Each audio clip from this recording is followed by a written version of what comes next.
A ocho columnas es una presentación de Arsi, Ferretería Arsi, tu ferretería. Salud vital, porque lo vital es prevenir. Alcaldía de Maracaibo, Universidad Rafael Belloso Chacín, excelencia educativa.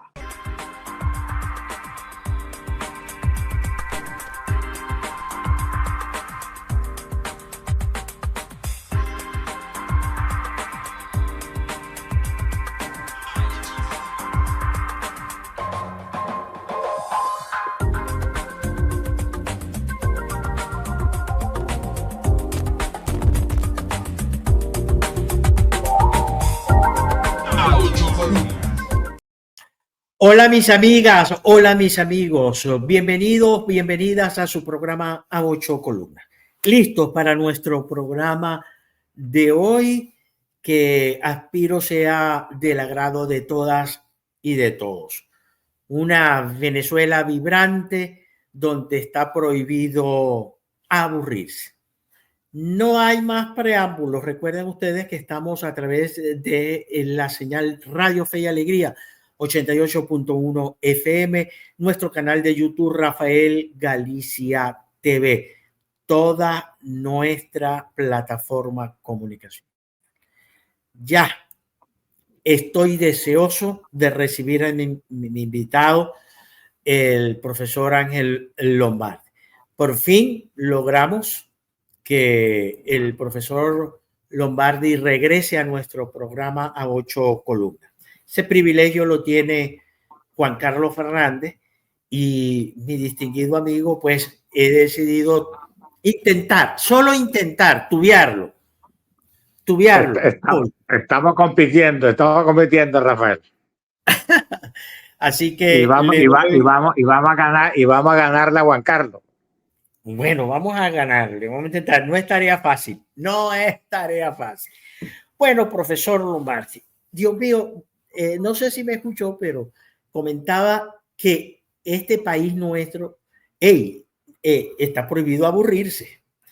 En este momento que yo inicio esta conversa con usted, me llega toda una información de que han sido detenidos dos alcaldes del municipio, de dos municipios zulianos. No hay una autoridad que a esta hora confirme, de tal manera que yo pueda comentarle eso. Pero a lo que me refiero es que vivimos un episodio tras otro, uno tras otro.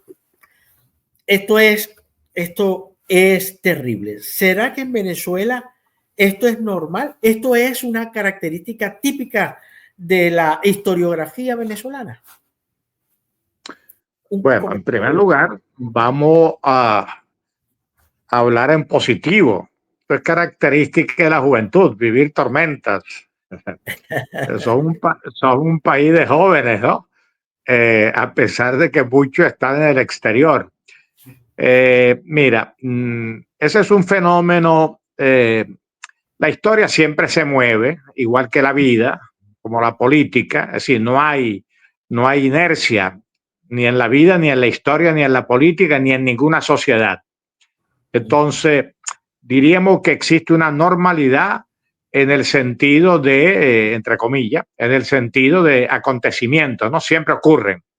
El problema es que en las últimas décadas, debido a la tecnología, a Internet, etcétera, da la impresión de que los acontecimientos se aceleraran, porque por primera vez en la historia de la humanidad estamos enterados prácticamente de todo en todo el mundo por lo que llaman en tiempo real, ¿no? Entonces, evidentemente que cuando tú tienes un respiro con Venezuela, viene una noticia de Colombia. Cuando tiene un respiro de Colombia y Venezuela, viene de Shanghái o de África, ¿no? Del Medio Oriente, en fin. Entonces, ese es un fenómeno, repito, que está multiplicado verdaderamente en la realidad, pero también un efecto mediático, ¿no? El otro detalle que hay que entender es que hasta el siglo XIX la humanidad apenas llegaba a 2.000 millones. En cambio, en siglo y medio estamos en 8.000 millones. Entonces, evidentemente que el dato demográfico, es decir, no es lo mismo la Venezuela de, por ejemplo, de los 50 de Pérez Jiménez, en donde éramos 5 milloncitos y después 7, o en la época de la independencia, que ni siquiera éramos 1 millón de habitantes. Entonces hay que tomar en cuenta todos estos factores, ¿no? O sea, de aceleración, que son la demografía, la economía y la simultaneidad informativa, ¿no? Así que no hay para qué aburrirse, ¿no? Lo que sí hay que hacer es tratar de racionalizar, o sea, crear un esquema de comprensión racional de lo que está sucediendo. Y eso es precisamente la utilidad que podemos tener en estos programas, ¿no? Le escuché, disculpe, pero tengo un cuadro gripal en desarrollo. Le escuché, tuve el honor de entrevistar a Asdrúbal Batista. Y cuando le pregunté su impresión sobre si el capitalismo estaba ya feneciendo, se estaba muriendo, que venía otra cosa, me dijo con aquella calma que le caracterizaba: querido Rafael, el capitalismo es muy joven, apenas 100, 150 años no son suficientes, es muy joven, ahora es cuando le falta. Entonces, me ayudó con esa frase el doctor Batista a entender que los procesos históricos hay que verlos con calma, doctor, Sí, porque claro. se están escribiendo, En, perdón, en, en tiempo real.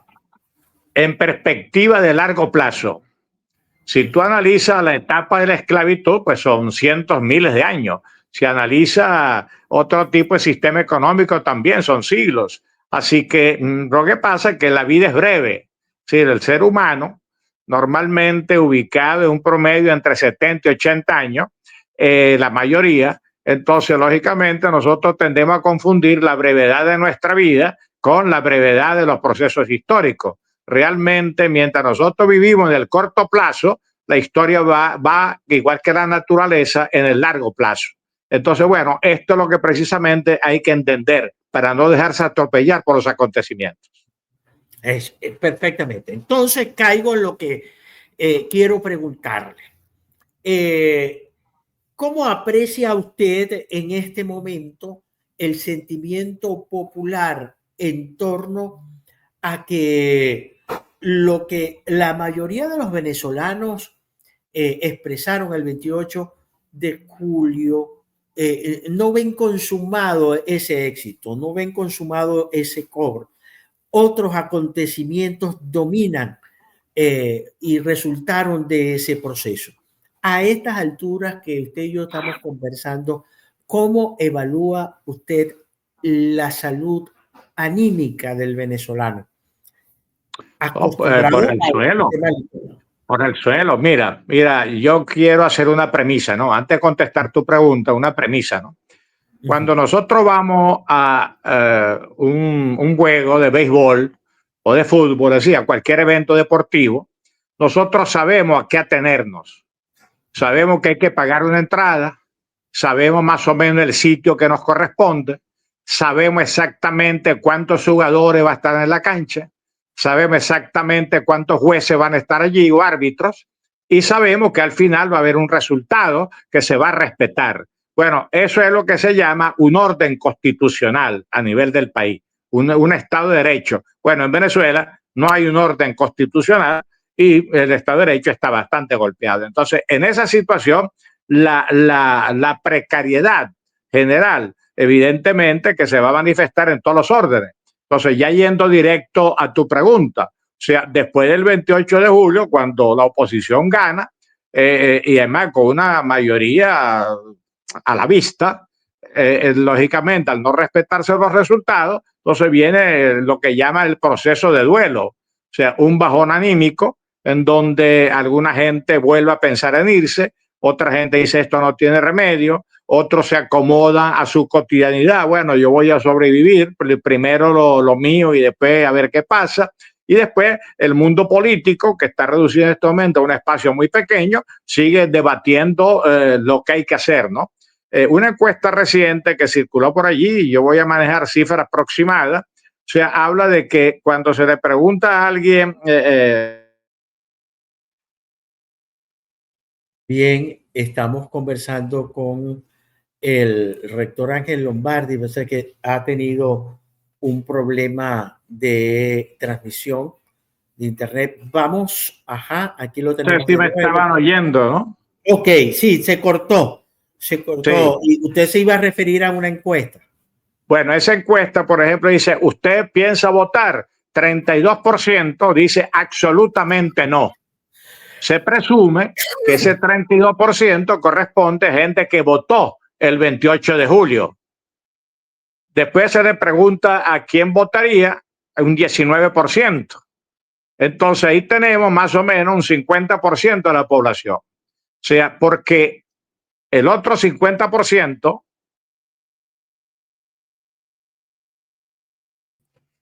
Sí, le escucho, doctor. Parece que hay alguna dificultad con el internet. No lo estamos copiando.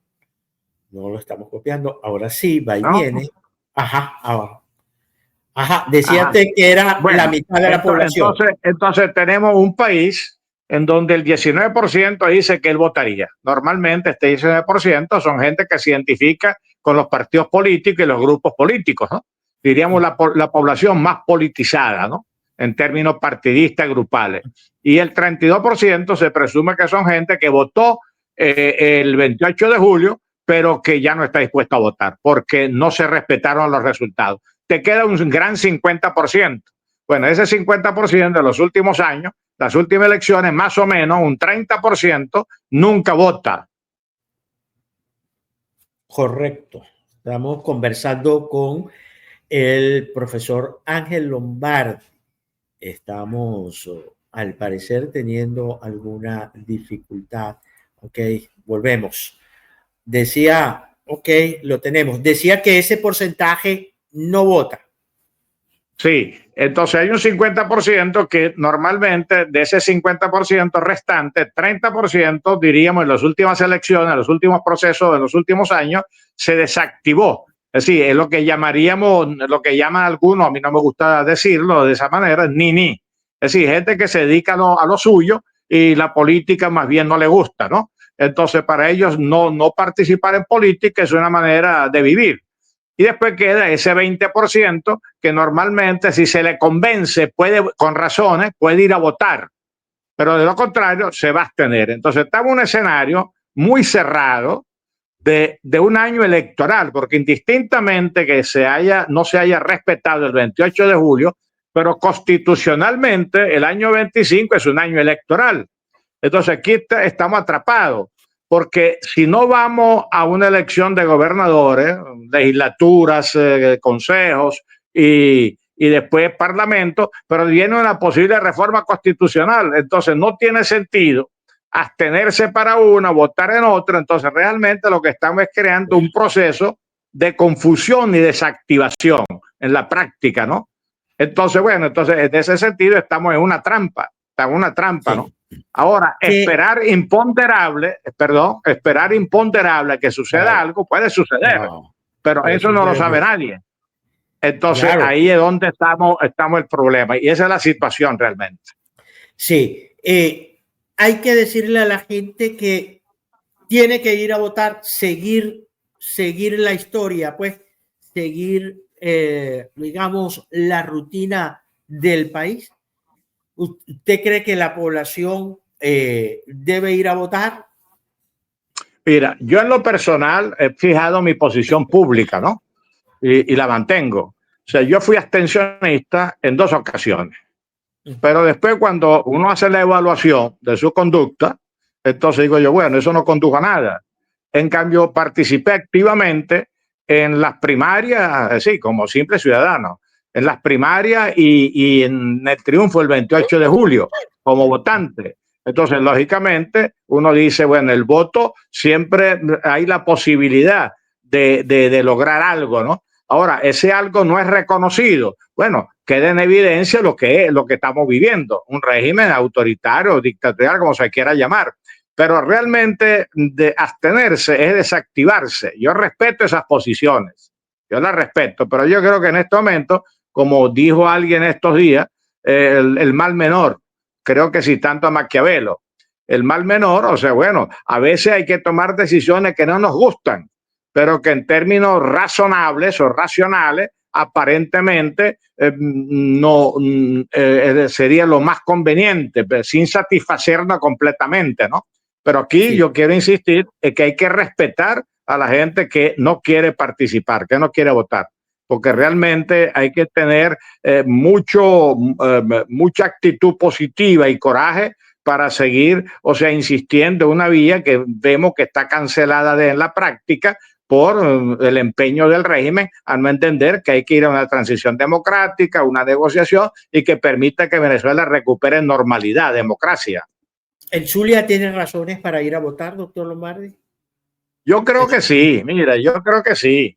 Yo creo que uno de los estados que está, donde va a funcionar mejor, no conozco los otros estados, pero donde en el Zulia, sin lugar a dudas, después que tuvimos la experiencia de un gobernador del oficialismo y con los gobernadores o el gobernador Rosales de oposición, sabemos que es un personaje muy polémico, etcétera, pero como decía Betancourt, la mitad lo quiere y la mitad no lo quiere.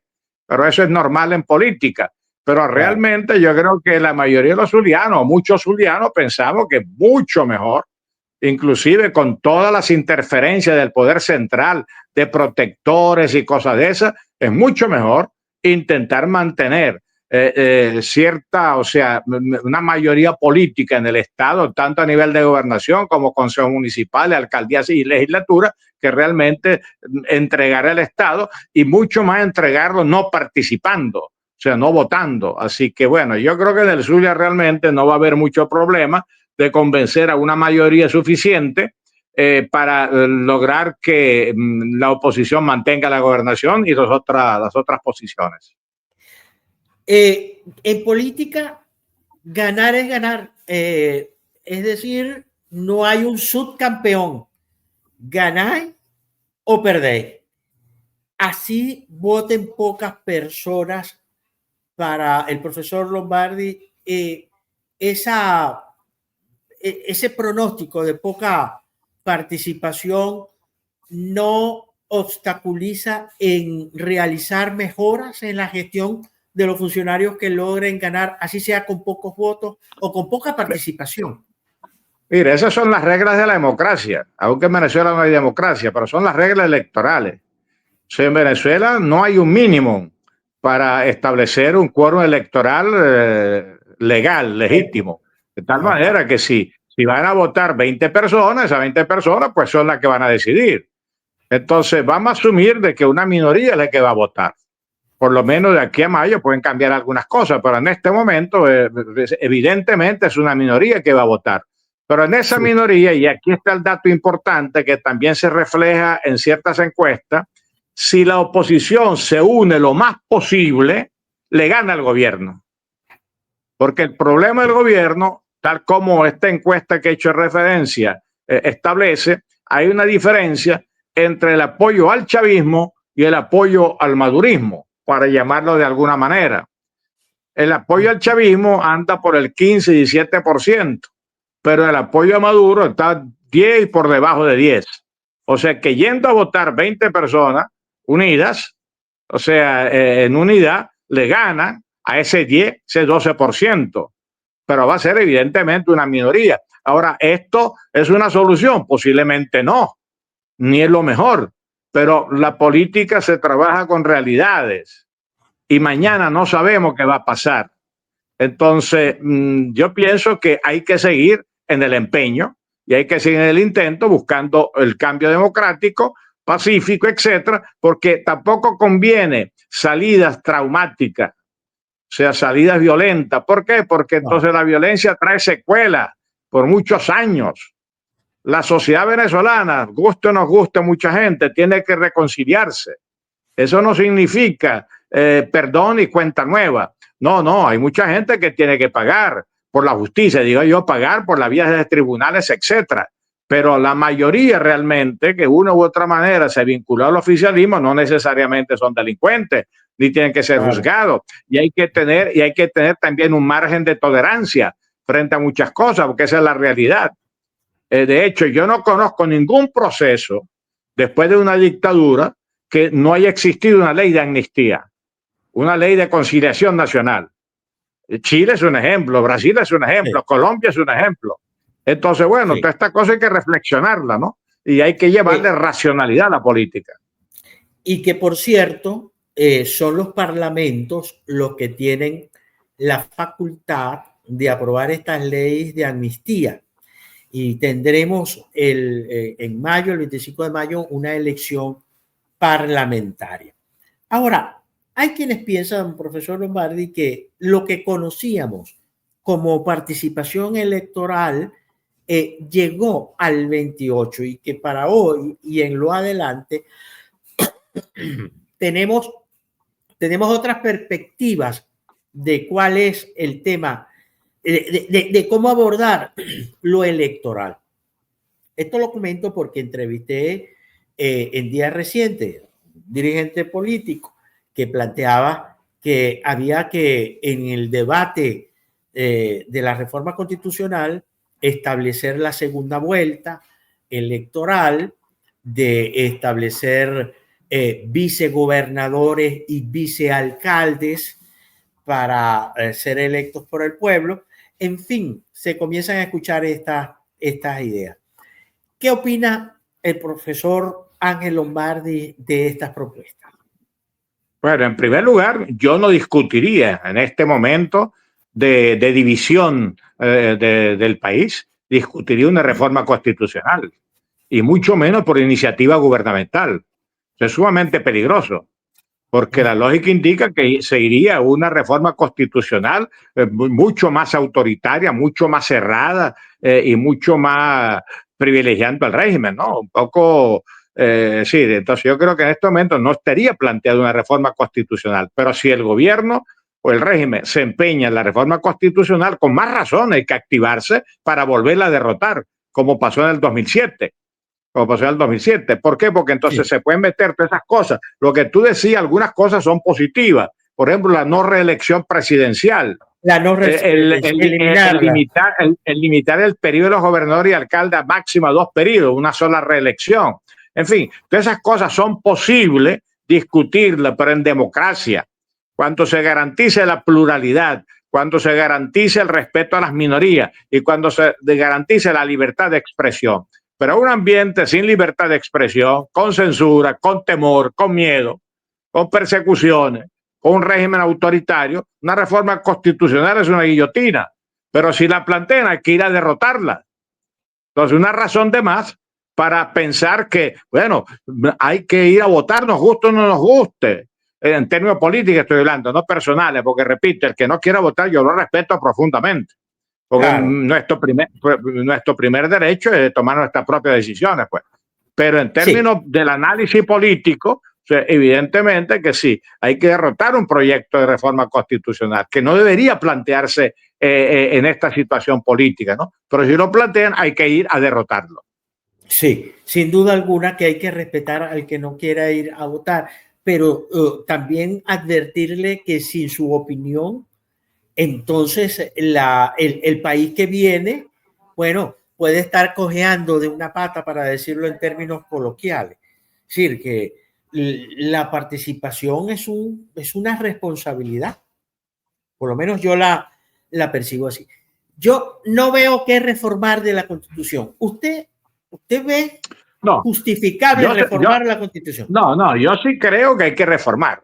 Siempre las reformas son necesarias, ¿no? Hay que actualizar, pero repito, no en este contexto. O sea, la Okay. reforma solamente es posible porque inclusive el planteamiento que tú hacías con este político que te hizo el planteamiento, de pronto sus ideas son buenas, pero es peligroso entrar en un debate en este momento sobre la reforma de la Constitución cuando el problema de fondo no es la idea buena o la idea no buena, sino que la posibilidad de que el gobierno haga una reforma a su medida, el traje a la Okay. medida constitucional, porque recuerda que la comisión que se nombró es una comisión totalmente designada por Maduro y gente muy cercana, y no hay nadie que represente a la oposición, ni a nadie.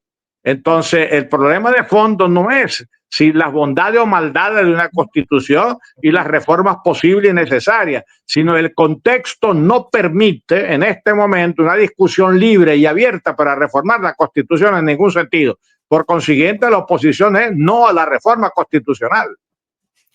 Claro, sin duda que el tema de la reforma constitucional me hace recordar que cada vez que se buscan unas transformaciones para ajustar el gobierno a la constitución, o apelamos a una constituyente o apelamos ahora a la figura de una reforma constitucional.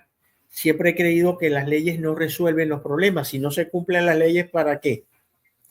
Nuestra historia constituyente, ¿no cree usted que ha sido suficientemente clara en cuanto a que las leyes no resuelven los problemas?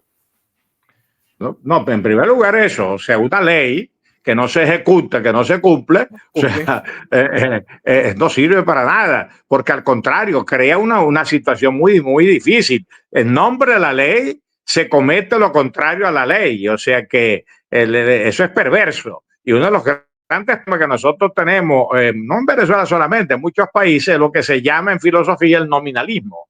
O sea, yo proclamo los derechos humanos, pero no los cumplo. Entonces, cuando me acusan de que no cumplo con los derechos humanos, saco el papel. Mira, aquí están escritos, sí, pero no se cumple. Entonces, lo mismo pasa con las constituciones. Nosotros tenemos una historia constitucional bastante dramática, para no llamarla trágica, porque vamos casi a las 30 constituciones. Y ya en la época de Tadeo Monaga, cuando él quiso reformar la constitución, un abogado, un leguleyo de su entorno, le dice, presidente, eso no se puede. Dice, claro que se puede, yo soy el presidente y la constitución tiene que ser un traje a la medida del presidente. O sea que esa está en nuestra historia. Y cuando Gil Fortuny titula su historia constitucional de Venezuela, refiriéndose al siglo XIX, para mí siempre fue una burla de Gil Fortuny. Porque ¿cómo va a hablar de historia constitucional en un país que no cumplió ninguna constitución? Sí. Estuve recordando, escuchándole, que el doctor Rafael Caldera tuvo un año presidiendo una comisión, no sé si usted lo recuerda, una comisión para reformar la Constitución. Un año reuniéndose todas las tardes a las 3 de la tarde, consultando aquí, consultando, y después eso se engavetó. Bueno, porque no hubo consenso.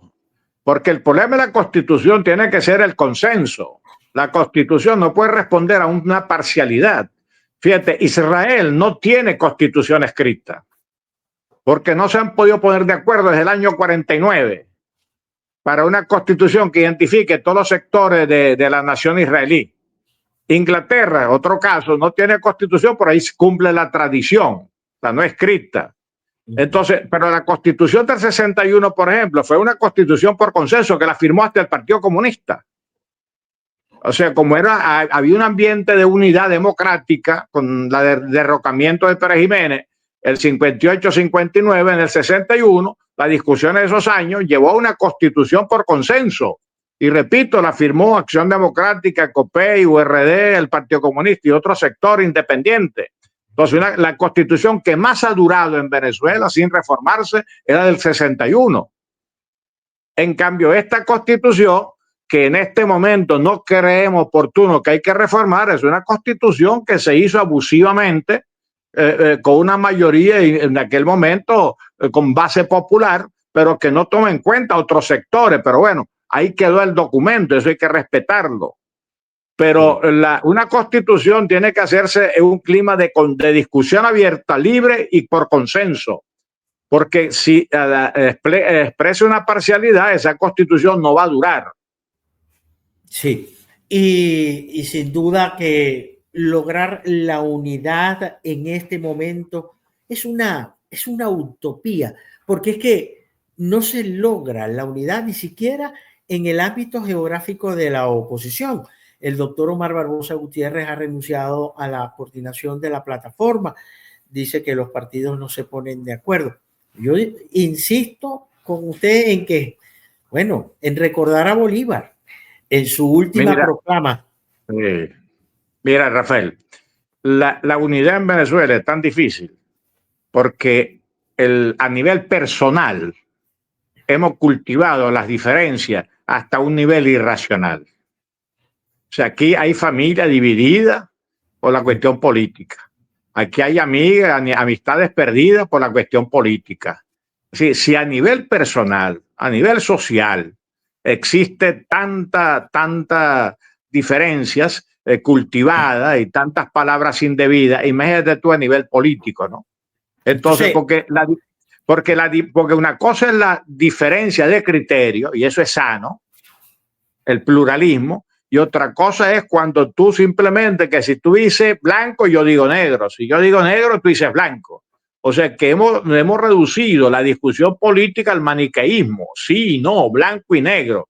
Y no solamente eso, sino que si discrepamos, si yo discrepo de tus ideas, entonces inmediatamente te descalifico a ti como persona. Es decir, entonces, ¿cómo podemos hablar de unidad política si a nivel personal y a nivel mediático y a nivel de red y relaciones sociales nosotros no somos capaces de encontrar un punto de consenso? Sí, tiene razón. Bueno, profesor, debo ir a un solo corte. Hemos planificado un solo corte. La publicidad es importante para sostener este tipo de proyectos y redondeamos el cierre de nuestra entrevista con su permiso. Perfecto, adelante.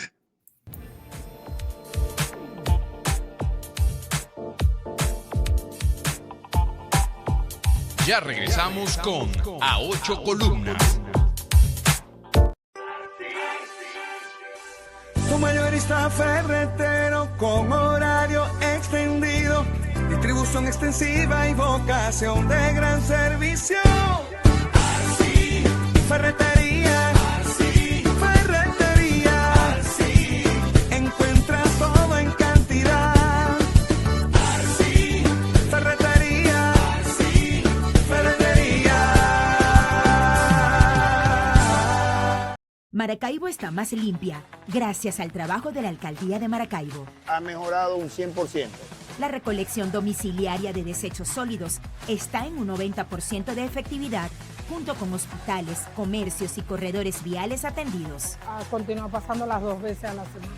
El alcalde encargado Adrián Romero Martínez, enfocado en las necesidades de los maravinos, sigue una gestión que construye soluciones. Alcaldía de Maracaibo, construyendo soluciones. Joven bachiller, la URBE te ofrece la oportunidad de capacitarte en la mejor universidad privada del país, formándote como profesional para incorporarte al desarrollo de nuestra nación. URBE es nuestra tierra, URBE es Venezuela. Somos la Universidad Tecnológica. Inscríbete ya. Somos URBE, somos excelencia. Asegura tu bienestar y el de tus seres queridos. En Salud Vital Medicina Prepagada te invitamos a afiliarte a uno de nuestros planes y dar el primer paso hacia un futuro saludable. Con nosotros tendrás acceso a atención médica de calidad, servicios integrales y la tranquilidad que merece. No dejes tu salud al azar. Únete a nuestra familia y disfruta de beneficios exclusivos que se adaptan a tus necesidades. Es el momento perfecto para cuidar de ti y de quienes amas. Contáctanos hoy mismo y descubre cómo podemos ayudarte a mantenerte sano y feliz. Contáctanos al 0412-214-2481. 0412-214-2481. Porque para Salud Vital, lo vital es prevenir.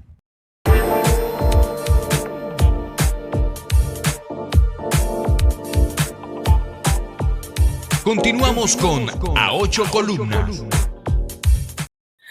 Bueno, continuamos. Finalmente, profesor Ángel Lombardi, agradeciéndole la gentileza de estos minutos con nosotros. Viendo desde aquí el inicio de un programa del gobernador Manuel Rosales para jóvenes, jóvenes que tienen la quietud de inventar. Yo me preguntaba si al margen de la crisis política, el modelo educativo venezolano está en evolución. ¿Qué dice un educador como usted?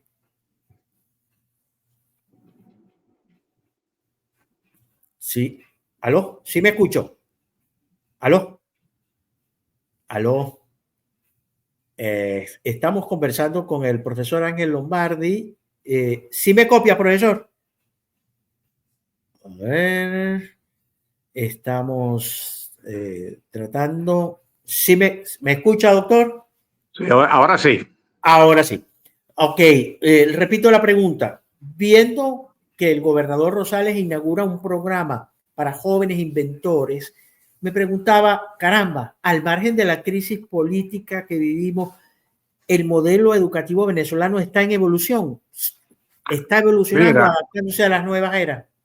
no, yo aplaudo la iniciativa del gobernador Rosales y además creo que él con el programa de beca Lozada realmente ha hecho un aporte fundamental en la historia zuliana, ¿no? De la educación zuliana. Pero eso no significa, y lo mismo su interés por las nuevas tecnologías. Eso está muy bien, ¿no? Pero eso no significa que nosotros olvidemos el hecho cierto de que la educación pública en Venezuela está destruida. Está destruida. O sea, a nivel educativo realmente lo que más o menos está funcionando, diríamos a nivel decente, tampoco extraordinariamente bien, pero a nivel decente, es el sector privado educativo, tanto preescolar, escolar, como liceísta, como universitario. Pero el sector público está por el suelo. Sirve una, mira, para no irnos muy lejos, ¿no? Pagar una hora de clase, inclusive en el sector privado, pagar una hora de clase a un docente universitario a $3, eso es una afrenta. Y eso está pasando en el sector universitario privado. Ahora imagínate en alguna universidad privada. Ahora imagínate en el sector público. O sea, yo soy profesor jubilado, titular, máxima categoría, 40 años de servicio, etcétera, ¿no? Bueno, mi sueldo, o sea, está entre 60 y $70 mensuales. Así que imagínate, ¿no? Bueno, Entonces, bueno, si tú no resuelves lo importante, lo otro que también es importante no va a ser resuelto. Nuestras facultades de ingeniería están paralizadas en el sector público. ¿Por qué? Porque el equipamiento es realmente costoso. Y lo poco que está funcionando en el sector público es porque de una u otra manera se está cobrando servicios. Que sí, no lo justifico, porque legalmente no se podría hacer, porque la educación pública es gratuita constitucionalmente. Pero bueno, para sobrevivir y con la anuencia del usuario, se están cobrando algunas cosas, ¿no? Pero repito, lamentablemente, un gobernador con buen proyecto, se ayuda y es necesario, pero no va a resolver el problema de la educación pública.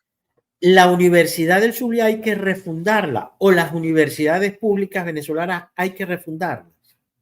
Bueno, es que yo creo que en Venezuela, mira, cuando salgamos de esta situación política y recuperemos, diríamos, la normalidad democrática y el crecimiento económico, en Venezuela hay que refundar prácticamente todo. Porque recuerda que nuestro país, o sea, prácticamente cayó en la inercia y en la regresión en los últimos 20, 30 años.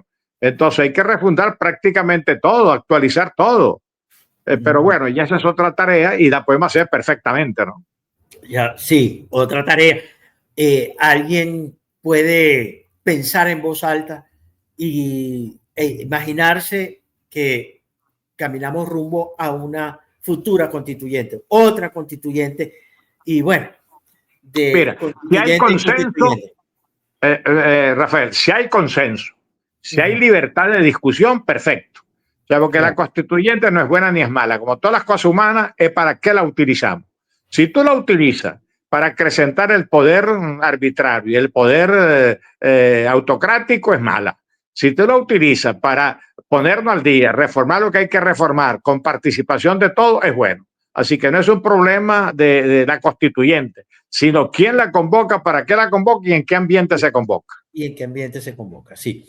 Mire, finalmente, veía un concierto con motivo del aniversario del sistema de orquestas nacionales que la Secretaría de Cultura No sé si usted tuvo la ocasión de No, asistir. fui invitado, pero lamentablemente no pude participar, no pude asistir. No, se perdió de un espectáculo inimaginable.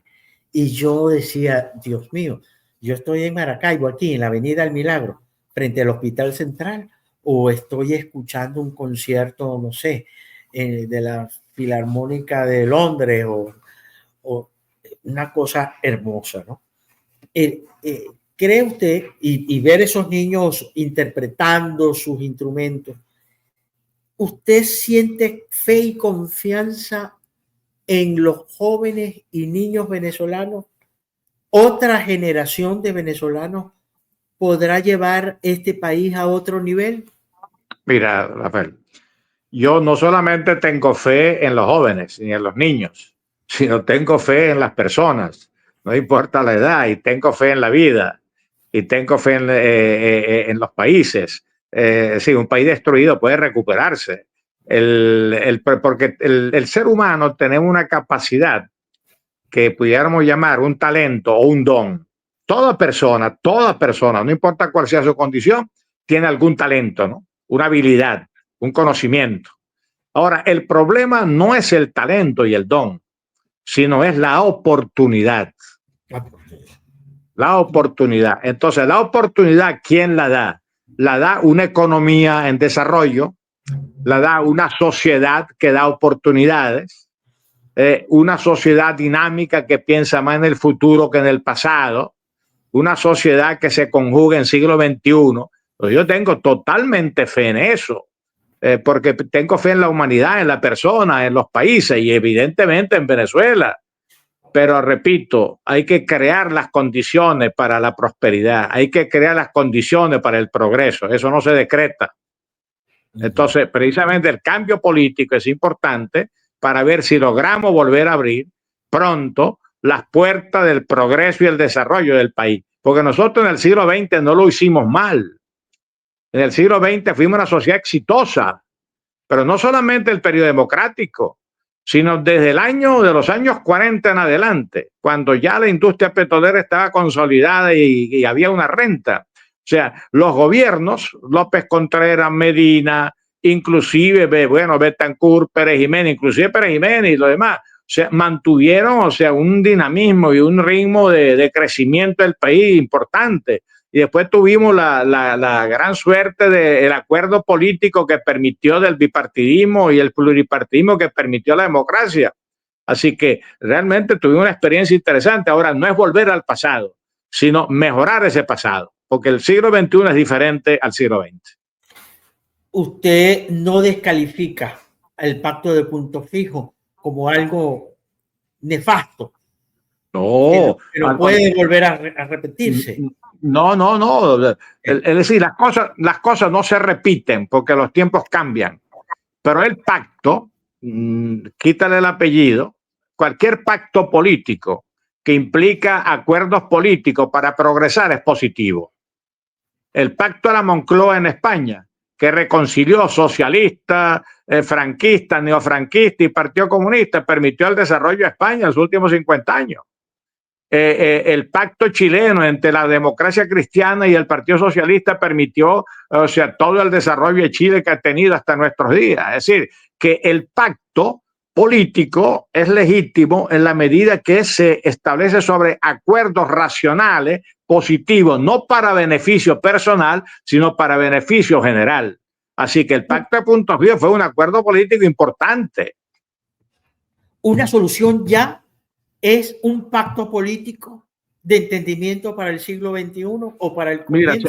Mira, sería lo sensato. Mira, lo sensato es crear una agenda de progreso para Venezuela sobre la base de la democracia, una democracia recuperada, unas leyes que se cumplan y un pacto político de progreso que conlleve un pacto energético, económico, etcétera, e insertarnos en la geopolítica mundial, no con un bando contra otro bando, como si estuviéramos en la Guerra Fría, sino abierto a todos los países del mundo, que es lo que realmente está planteado en el siglo XXI.